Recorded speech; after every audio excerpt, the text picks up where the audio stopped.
بسم الله الرحمن الرحيم.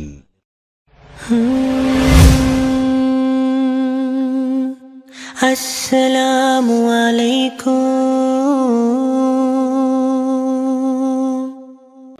الحمد لله رب العالمين والصلاة والسلام على خاتم الأنبياء والمرسلين وعلى آله وأصحابه أجمعين ومن تبعهم بإحسان إلى يوم الدين. علماء کرام درد الالحاد درسونه روان دي. موږ بنن د الحاد تعریف موضوع غرض بیانو. د دې نه مخکې دوستانو څلور پنځه میاشتې موږ درس ویو د مغربي فکر فلسفې چې کوم بنیاد دی هغه موږ په مخکینی درس کې وضاحت وکړو چې د هیومنزم د فلسفي شاخونه موږ ویل. دا تاسو ته معلومات دی چې په مغربي قوم باندې درې ادوار تیر شوي دي. عهد قدیم 15مې صدۍ پورې او بیا د 15مې صدۍ نه 19مې صدۍ پورې د 19مې صدۍ د وسطه پورې نشاط ثانیه او هغې نه بعد د 2000 پورې عهد جدید اوسه پورې دا څونه فتنې او څونه فلسفې چې ایجاد شوي دي دا په دې د نشاط ثانیه نه واله تر د اوسه پورې دا را روان دي. کله چې دوی کې بیداری راغله د علم بیداری پکې راغله نو دوی کې مارټن لوتر تحریک شروع کړو د اسلامي مذهب په نوم. هغه نه وروسته بیا دوی کې بیداری په مزه راتلله تر دې پورې راورسېدل. نو بیا کې چې کومې فلسفې پیدا شوي نو هیومنزم فلسفه چې وه د بنیاد چې کوم ته انسان پرستی وایي انسانیت د ټول نه لوی مذهب دی او دا مختلف نمونه دوی د پاره لري. بیا د هیومنزم موږ شاخونه وپېژندل مولوي صاحبانو: سیکولرزم، لیبرلیزم، سوشلیزم، کمونیزم، کیپیټلیزم، ماډرنیزم، پوسټ ماډرنیزم، ایتیزم. دا ټول موږ وپېژندل. دا هم د هیومنزم ایتیزم او الحاد چې دی دا هم د ایتیزم یو برخه او یو خصوصیت دی. نو مولوي صاحبانو د هر یو علم د شروع کول نه مخکې تعریف او موضوع او غرض پیژندل ضروری وي ځکه چې طلب د مجهول مطلق را شي من کل الوجوه. بیا دلته سوال راځي مولوي صاحبانو دا موږ ثانیه کې زموږ ته مفتي محترم نظر الله صاحب حفظه الله هغه موږ ته دا ویلو. دلته سوال راځي چې تعریف څه ته وایي، موضوع څه ته وایي، غرض څه ته وایي، لغت څه ته وایي، اصطلاح څه ته وایي. دا موږ ته ووایه. اوس تاسو ګوره دا د نوي ذهن خاوندان دي راپاسېږي نو ته صرف دا تپوس ته وکړه چې ته تعریف په لغت کې څه ته وایي، تعریف په اصطلاح کې څه ته وایي. ته تعریف موضوع غرض نه پېژنې او ته راپاسېږي په اسلام باندې اعتراض کوي. په دا ستاسو دپاره دا ضروري ده. نو جواب دا دی چې تعریف په لغت کې یو شی بل چاته ورپېژندلو ته وایي. تعریف په لغت کې یو شی بل چاته ورپېژندل ته وایي. دا بل به زه در واړم خیر دی لیکم یو مرګري له به زه دغه ته ورولېږم د هغې نه ځان ته ولیکئ. اوس صرف واورئ. او په اصطلاح کې تعریف په اصطلاح کې ما یعرف به حقیقت الشی ته وایي او ما یبین به حقیقت الشی ته وایي مولوي صاحبانو. دویم نمبر بیا موضوع څه ته وایي. موضوع په لغت کې خاص کړی شوي او ایښودلی شوي ته وایي. او موضوع په اصطلاح کې ما یبحث فیه عن عوارض ذاتیتي چې بحث کولی شي د هر یو موضوع د ذاتیاتو نه. ګوره هر یو فن چې جدا کېږي د بل فن نه په څه سره به جدا کېږي. لکه د علم النحو څه شی دی؟ موضوع څه ده؟ کلمه او کلام دی کنه. او د علم الصیغې څه شی دی؟ نو صاحبانو د علم الصیغې دغه صیغه ده کنه. موضوع صیغه ده، صیغې نه بحث کیږي. د هر یو فن سوي موضوع جدا جدا وي. دغه شانته کې به دریم نمبر غرض څه دی؟ غرض څه ته وایي؟ نو غرض په لغت کې هدف او نهي ته وایي. او په اصطلاح کې ما يتقدم في الذهن ويتأخر في الخارج. یو شیز بس تا په ذهن کې وي، په ذهن کې پیل نه وي خو څه به وي خارج کې وروسته هغه څه کېږي. لکه اوس موږ دلته دا مغربي فکر فلسفه ویو نو د دې زموږ غرض څه دی، مقصد هم څه دی. ذهن کې مې یوه نقشه ده چې زه په ده باندې څه کړم اوبو حاصل کړم. یا موږ له مفتي صاحب داسې مثال بیانوو کویا دی. د کوی نقشه مخکې نه د انسان په ذهن کې وي چې لکه زه به دلته بور کوم کویا به کنم خو خارج کې به څه کېږي هغه وروسته به پیدا کېږي. څلورم نمبر چې دی بیا لغت څه ته وایي. لغت په لغت کې څه ته وایي، لغت په اصطلاح کې څه ته وایي. نو مولوي صاحبانو لغت په لغت کې ژبې او زبان ته وایي. ژبې او زبان ته. او په اصطلاح کې ما يعبر به كل قوم عن اعراضهم. هغه سیز چې هر یو خلک د خپل نحو او اعراضونو په باره کې هغه څه شي هغه خلک ښکاره کوي. لکه هر یو قوم د خپلو ژبو نه پېژندل کېږي. لکه وایي دا پښتون دی، دا پنجابی دی، لکه دا سندي دی، د څه نه د خپل ژبو نه. بیا پنځم نمبر اصطلاح څه ته وایي. اصطلاح په لغت کې څه ته وایي، اصطلاح په اصطلاح کې څه ته وایي. نو اصطلاح چې په لغت کې ده دا اجتماع او راجمع کېدو ته وایي. اصطلاح په لغت کې اجتماع او راجمع کېدو ته وایي. او اصطلاح په اصطلاح کې اتفاق قوم على امر مخصوص ته وایي. د یو قوم مولوي صاحبانو په یوه خبره باندې اتفاق کول دې ته څه وایي؟ اصطلاحي د اصطلاحي تعریف. نو نن راځو موږ د الحاد. اوس به دا خو موږ تاسو وپېژندل دا شپږ خبرې. لغت څه اول څه شو تعریف او موضوع غرض د دې اصطلاحي تعریف مو شو او لغوي تعریف مو شو د سره سره لغت په لغت کې څه ته وای دا وضاحت شو د اصطلاح وضاحت مو شو دا یاد ساتي دا بیا نه کېږي ما تا وخت نه ذهن کیو او دا ما د ذهن نه ولیکل بس یو ځل لکه یو ځل دی ویل او یاد کړو بس بیا خامخا ستا ذهن کې نه کېږي نو زمونږ چې کوم مقصد دی د الحاد په موږ اوس تعریف بیانو د الحاد موضوع به بیانو د الحاد غرض به بیانو مولوی صاحب عبارت نور شروع کا کتاب کې موجود دی د الحاد تعریف الحاد یلحد الحاد د عربی ژبې لفظ دی د صحیح لارې نه خواشوي ته وایي یعنی څوک چې صراط مستقیم پرېږدي او ګمراه شي الحاد ته په انګریزي ژبه کې ایتیزم وایي پولیسبانو الحاد د عربی ژبې لفظ دی څه دی د عربي ژبې لفظ دی د صحیح لارې نه اخوات شوي ته وایي یعنی څوک چې صراط مستقیم پرېږدي او ګمراه شي او په انګریزي ژبه کې دې ته څه وایي ایتیزم وایي ګوره تحریم ورته وایي دغه مختلف نومونه ایتیسټ ورته وایي مولویان دا ټول وایي مخکې موږ وضاحت کړو شپږم شاخ چې د ایتیزم موږ ویلو د الحاد پیروکارانو ته دهریت پرست یا ایتیسټ وایي سمجھ مطابق یو رب انسانان ملحدین دي چې دا د ټولي دنیا د آبادی وکړي د جوړېږي صد پاسه مولوی صاحب اوس اته رب تخلق رسیدلی د آبادی نو صد پاسه مولوی صاحبانو 2% جوړېږي د ټولو نه زیات ملحدین بچین کې دي چې تقریبا 40 کروڑ انسانان مولوی صاحبانو 40 کروڑ ټول نه زیات ملحدین چرته دي دا پچین کې دي مولوی صاحبانو خا دا یاد ساتي یورپ هم نن سبا ټول دهریت روان دي خو یورپ واپس مذهب ته راوګرځېدو یورپ څه شو واپس مذهب طرف ته روان دي لکه امریکا مذهب طرف ته واپس را روان دي خو هغوی کې مذهب ختمېدو کې دی دا دهریت ډېر په تیزۍ سره خوښېږي بل زموږ وضاحت کړو چې 2 مذاهب دي 2 نظریې ډېر په تیزۍ سره روان دي یو د ایتیزم د دهریت موضوع دی یو د اسلام یو د ایتیزم مذهب دی یو د اسلام ایتیزم د دهریت چې دی جدید دا یو مذهب ګرځېدلی موږ ویلي ګوره یو قدیم الحاد چې هغه انفرادي و څه انفرادي دا چې دی انفرادي نه دی دا یو مکمل ضابطه حیات ګرځېدلی او د دین هر څوک متاثره دي تر دې پورې چې علما مفتیان هم متاثره کړي دي ولې عقلي استدلالاتو په ذریعه باندې څه کوي د خلکو د ګمراه کولو کوشش به کوي دوی به څه وایي دوی به تاسو ته وایي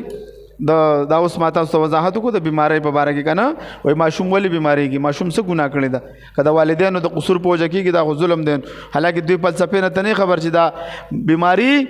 صحت دا ازمائش دی الله رب العزت قرآن کریم کی صورت بقرہ آیت نمبر 155 کی فرمایا اعوذ باللہ من الشیطان الرجیم ولنبلونکم بشیء من الخوف والجوع ونقص من الاموال والانفس والثمرات وبشر الصابرین 15 آیات مبارک کی 15 خبر ذکر شوی چې یا تاسو باندې سوي خوف بدر باندې راشي ویره بدر باندې راشي د مالونو ځانو نقصان به راشي ولې زبانو دا ازمائش دی نو ته چې دی فلسفې نه خبر چاله دا بیماری دا ماشوم باندې راتل دا یو څه دی ازمائش جو په دې 15 کالو کې نابالغ ماشوم پسې د آیات زاده د پلار او د مور امتحان وي ځکه دې وخت د اولاد انسان ته د خپل ځان نه سوي ګران نو چې ته د دې فلسفې نه خبر یا دوی سوال کوي چې الله رب العزت څنګه رازق دی چې خلک د ولګي مري الله دې موږ له جنت نه راکړي نعوذ بالله وسدي وکي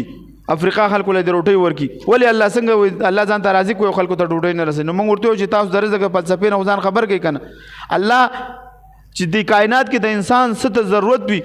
رزق تاغه د کائنات کې الله پیدا کړی تقسیم طریقې خود لري دا و د انسانانو د غلط تقسیم په وجه د الله دې کې څه قصور دی الله ویلي چې تاسو کوي په سودی نظام کاروبار مکوئ حل الله البيع وحرم الربا سودی حرام ګرځولې تاسو سود باندې نظام کوئ نو دې کې د الله څه قصور دی نو مولوی صاحب دغه نه بزان خبروي او دغه نه خبرې دل پکار دي د جدید مغربي فکر فلسفې نه ملحدین کوشش کوي وای عبارت ملحدین څومره کوشش کوي د دې باوجود اوس په دنیا کې د تاسو برابر اکثریت کې دي د لفظ مولوی صاحبانو اکوسم الحمدلله مارته ویل 2 نظری دي کنه ویل حد تیزم دي چخوري هم الحمدلله اسلام په تیزی سره روان دی ولی اسلام سره الحمدلله د ژوند تیرولو د هر شوبې د پاره څه دي اصول موجود دي پرون قائد جمعیت دا فلسطینی مجاهدینو پاک کی ویل چې تاسو د څوک انساني حقوق څوک دا خیال وساتئ دا د فیصله نه ده دا د قران او د حدیث فیصله جن په قائد جمعیت خلک اعتراضات کوي هغه څو ویلي څنګه چې هغه د افغانانو د پر راپاسې چې تاسو د انساني حقوقو د دې سره ولې خلاف ورزي کوي داسې د هر موږ ته جهاد کې څه حکم دی چې ته بنه ګرجا بنه ورانه په ماشوم به گزار نه کې په خزه به گزار نه کې دا خو د اسلام حسن ژوند دی کله چې دوی په 1002 کې چې دوی کله په فلسطین ونیو بیت المقدس چا عیسایانو یروشلم ټول قبضه کو او چې کله ور باندې واپس اتیا کال وروسته په صلاح الدین ایوبی رحمت الله علیه راغی نو دوی سره ویره وا ولی دوی یو مسلمان هلته نو پریخي نه ماشوم پریخي نه زنانه پریخي نه عالم پریخي هر څه ختم کړو دوی سره ویره و چې موږ سره بس سلطان ایوبی رحمت الله علیه سکه هغه ورته ویل مال اسلام دا دعوت نه درا کړي تاسو ټول ته مند چې څوک جنگ کوي هغه سره جنگ کوم او چې څوک جنگ نه کوي په قلاره باندې وځي نو هغه دا خو د اسلام خو ځوند دی لکه چې زمونږ یو قائد را پاسي کی زمونږ یو مشر را پاسي کی یو خبره وږي بس سوشل میډیا باغه غلط انداز کې پیش کړي غلط انداز کې ولی غلط انداز کې پیش کوي دا د مسلمانانو مولوی صاحبانو څه شه دي یو الحمدلله دا د اسلام د کاملیالي مطلب مې دا دی چې اسلام کامل دین دی دهریت دغه شانته کې دا څومره مستشرقین چې دوی لسی شي نقصان نشي رسول الحمدلله نو دغه شانته کې مولوی صاحبانو د الحاد د لفظ ماده چې دا لحد ده د دې معنی نه د دې ماده نه دوه معناګانې راځي د لحد د معنی نه دوه معناګانې اول لحد په معنا د قبر سره راځي لکه څنګه چې په لسان العرب کې راغلي لحد الشق الذي يكون في جانب القبر موضع الميت په قبر کې یو جانب ته د مړي خودو ځای ته لحد وایي ملحد هم داسې د صحیح عقیدې نه یو طرف ته شي او ګمراه شي د لحد یو معنا بله هم دا کومه چې زمونږ مراد ده په قاموس الجدید کې هغه وایي بېدینه کېدلو ته وایي قاموس الجدید کې د الحاد معنی یې پسې سره کړې ده بېدینه کېدلو سره د الحاد معنی ده میلان او دیتا میلان او انحراف ته مطلق المیل والانحراف یعنی د الحاد مطلق میل او انحراف ته وایي دغه شانته کې ابن جوزی رحمت الله علیه د الحاد تعریف داسې کوي الالحاد العدول عن الاستقامه دغه شانته کې بیا په شرعي اصطلاح کې د الحاد به موږ څه تعریف کوو الملحد هو الكافر بالله وبالاديان كلها د ټول ادیانو نه انکار کول د مطلق مذهب نه انکار کول ته سوې مولوی صاحبانو الحاد اوس د الحاد موضوع کې منګه وایو د مذهب نه بیزاره شوي د خدای جل شانه نه انکار کوونکي ته وایي که هغه مذهب آسماني وي یا د ځمکې والو په خپله جوړ کړی وي صحیح مذهب وي او یا کوم باطل یا مولوی صاحبانو صحیح مذهب نه زموږ څه مراد د اسلام باطل مذاهب دا څومره دي ولې باطل دی هغوی د هغوی د باطل والي یو منټ صبر مخکې مده د هغې د باطل والي ګڼ وجې دي یو هغوی څه شی د شرک قایل دي هندوان د څه شی د تثلیث قایل دي که نه دي برهما وشنو شیو دغه شانته کې عیسایان د تثلیث قایل دي که نه دي یهودیان ځان د ټولو ته بني اسرائیل ته د خدای بچي وي ابناء الله ځان ته وایي د هغه یو دهري سوال کړی وي دوی کله ویل چې عزیر علیه السلام د خدای زوی دی میر ته خو ښه ساده سړی دا خو ټول ځان ته د خدای بچي وایي باقاعده بایبل کې لیکلي دي موسی علیہ السلام ته وحی کیږي ورته وایي چې لاړ شه فرعون ته وایي چې دا بني اسرائیل زما پهلوټا دی زما مشر زوی په عزت لري زما ټول بني اسرائیل زما د مشر زوی عزت لري ورته وایه فرعون ته وایي زما بچي پرېږده کې سرمن به دې وباسم داسې ګڼ یعقوب علیه السلام ته د خدای زوی وایي هغه ته سلیمان علیه السلام ته د خدای زوی وایي موسی علیه السلام ته د خدای زوی وایي بني اسرائیل ته د خدای زوی وایي نو هغوی شرک کې اخته دي الله نه زوی ته احتیاج لري لم یلد ولم یولد دی که نه چاره پیدا دی نو دا احتیاج خو زما استاد اولاد ته نو مولوی صاحبانو هغه څونه مذاهب چې دي اوس په باطل روان دي په باطل څنګه دي خلکو په ځان نه څه کړي دي تحریفات کړي دي مولوی صاحبانو یو کتاب محفوظ نه د اسلام نه علاوه د قرآن نه علاوه ولې په بایبل کې 15 کتابونه مارته ویلي عهدنامه قدیم کې تورات دا کې پیدایش شو او اخبار شو خروج شو استثناء او ګنتی دا وی موسی علیه السلام لیکلي څنګه موسی علیه السلام لیکلي چې موسی علیه السلام په خپل لیکلم کړی دي د موسی علیه السلام د مرګ واقعه په ذکر ده دا موسی علیه السلام په داسې کتاب لیکي چې خپل واقعه په کې لا شل کال وروسته مړ کېږي او دا په خپل واقعه لیکي قبر نه دی معلوم تا څنګه تا د خپل پیغمبر قبر روک دی نو ته څنګه ته الهامي کتاب دی تورات ته موسی علیه السلام قبر نشته دی نه دی معلوم ورته ورک دی دغه شانته کې عیسایانو ته راشه د دې چې د عهدنامه جدید کې څلور کتابونه مارته ویلي متا دی یوحنا دی لوقا او مرقس دې څلور ته وایي دا د عیسی علیه السلام انجیل دی دا خو د دوی ته ولې بیا ورته دا نوم بدل کړ ورته دا د عیسی انجیل دی مرتا ته وران که یوحنا ته وران که لوقا ته وران که مرقس ته وران که دا څه شی دی دا عیسی انجیل دی نو ستا خو د عیسی علیه السلام په نوم باندې انجیل نشته دی قرآن چې څنګه نازل شوی دا قشانته کې محفوظ دی نو د مذهب نه مراد څه شی دی مولوي صاحبانو زموږ حق مذهب دی چې هغه اسلام دی هر صورت کې د مذهب نه انکار کول وي په الحاد کې د مطلق مذهب نه انکار وي الحاد بلا معنا هم شته د الله تعالی په نومونو کې کوګوالي یا مولوي صاحبانو د الحاد یو بل معنا هم مفسرینو ذکر کړی د قران کریم کې په وضاحت شوی د سورۃ الاعراف آیات نمبر 180 کې په وضاحت موجود دی ولله الاسماء الحسنى فادعوه بها وذروا الذين يلحدون في اسمائه سيجزون ما كانوا يعملون او خاص د الله تعالی د لپاره د ټول نه زیات کلی نمونه دي نو تاسو الله تعالی په دې نمونه سره یادوي او یادوي مولوي صاحبانو اوا کسان پری دی کوم چې د الله تعالی په نومونو کې الحاد کوګواله شاباسي ضرب دوی ته د هغوی د عملونو سزا ورکړل شي کوم چې دوی کول. اے مولوی صاحبانو د دې په تفسیر کې امام طبری رحمت الله علیه په خپل تفسیر کې د دې وذر الذین یلحدون فی اسمائه د دې نه څه مراد غسه وی فانه یعنی به المشرکین وکانه الحادهم فی اسماء الله فسموا بها الهتهم واوثانهم. من پرون د دې باندې سره وضاحت کړو دوی د الله په دینه مراد څوک دي مشرکان دي دوی د الله په نومونو کې څه کوي کمواله او زیاده د عبارت مکمل وي مولوی صاحب. فإنه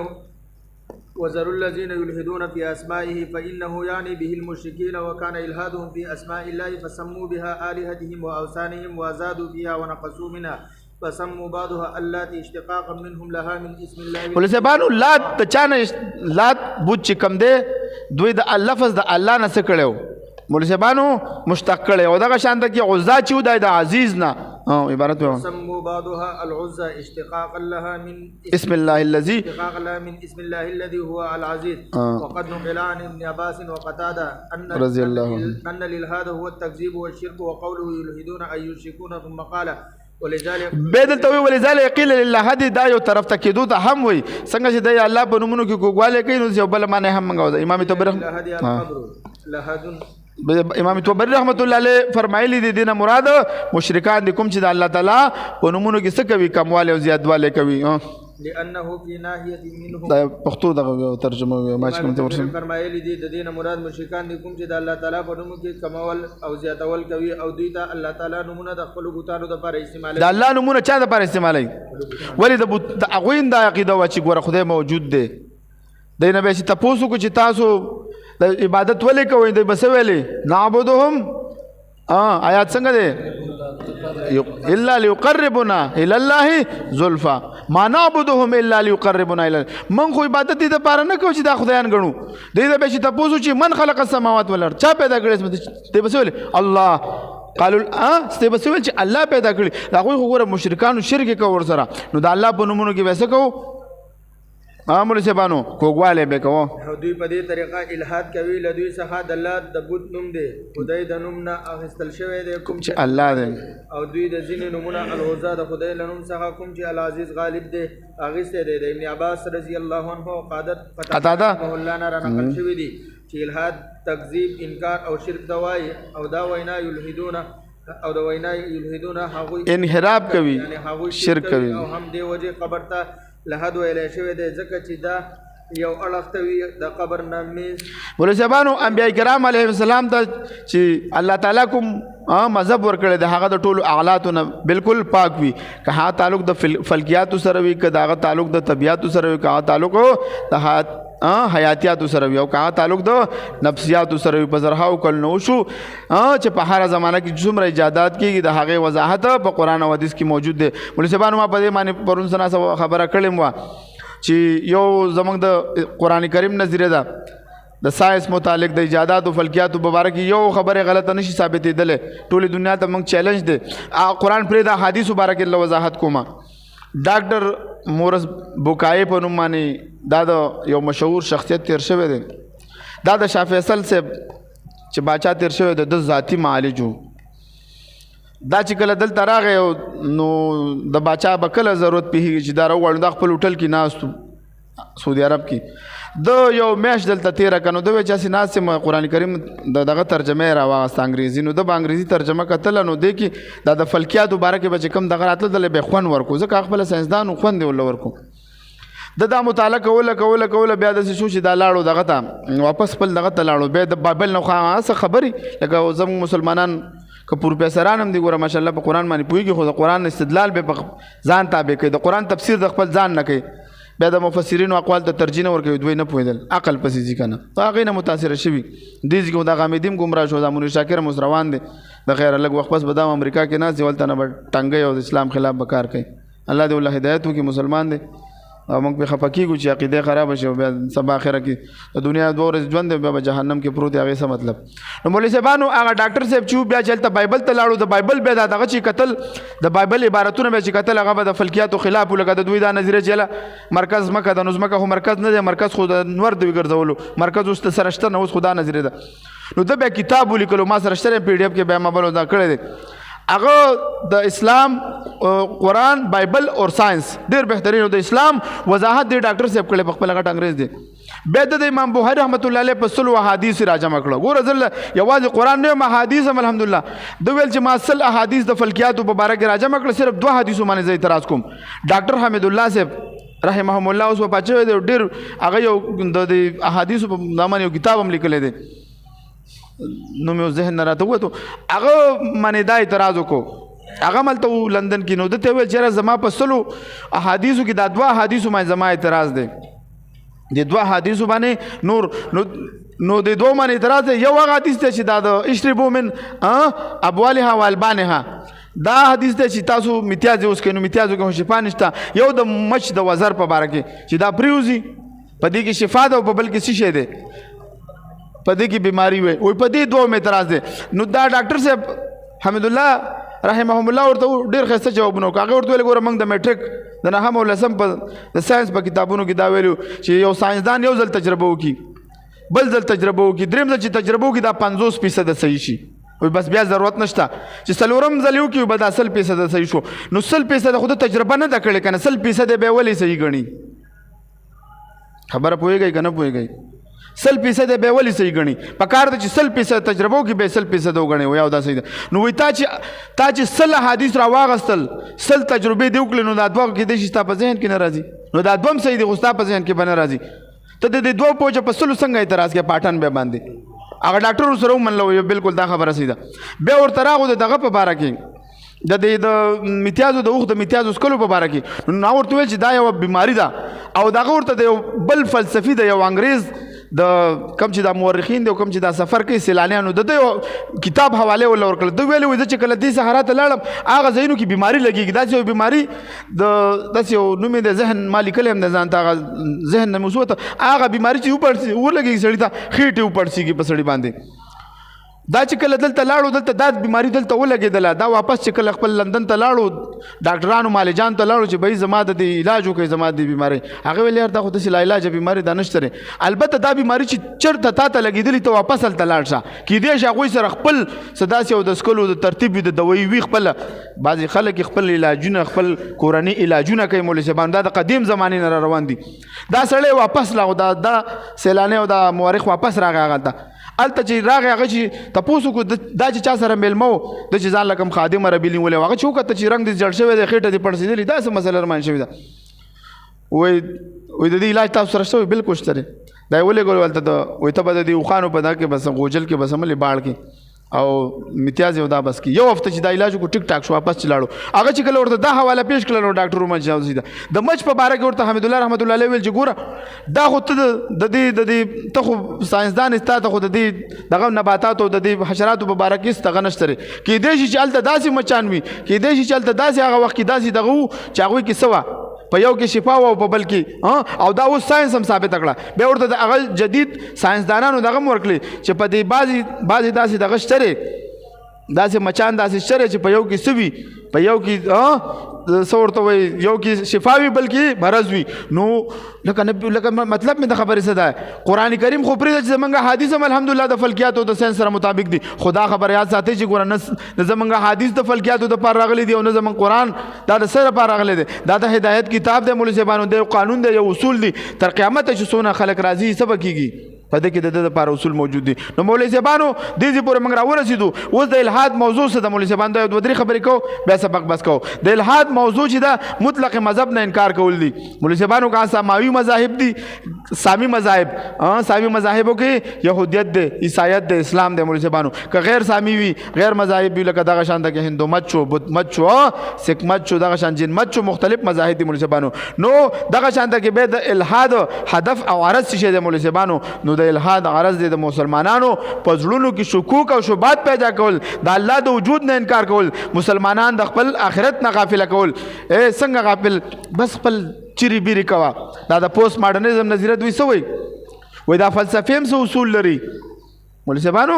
دا فلسفه هم څه اصول لري مذهب هم اصول لري بس مذهب او فلسفه پرې بس هیڅ کوه چې د خوخه مولوي صاحبانو د اسلام په باره کې شکوک پیدا کول د قران کریم په باره کې شکوک پیدا کول د نبی علیہ السلام پر رسالت باندې دا غوي په مبارک ژوند باندې او دا غوي ژوند مبارک باندې اعتراض کول مختلف اعتراضات داسې شي دي